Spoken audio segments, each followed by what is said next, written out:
I tend to want to rub out most of the flake. So what I do to do that is basically take off a couple of pieces that I want to leave compressed, and then the rest of it, I'm just gonna tear up and just kind of put very, very loosely my broken up tobacco. And I like to think of this as getting to a point where the pipe looks like it needs a haircut.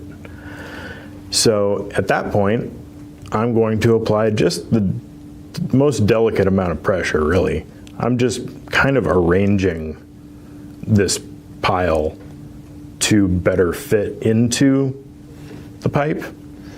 And then just going around the outside, I'm not gonna compress in the middle, but just the outside, I just use the tip of my finger and flatten that out. Again, I'm not using any real pressure here. I just want the tobacco to kind of settle out evenly and give me sort of a relatively flat surface in the bottom there.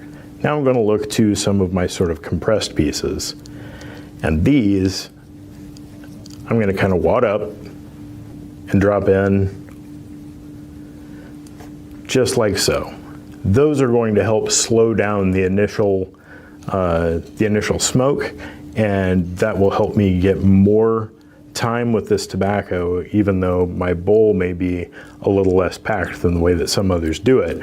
I get a lot of flavor this way, so this is the way that I personally like to pack. Fill the rest of this up with tiny little pieces, like kindling, and press it down one more time, and maybe just a dusting on top. And I'll leave that loose, because the next thing I'm gonna do is light it. So leaving that last little bit loose gives me something that's gonna sort of easily take flame.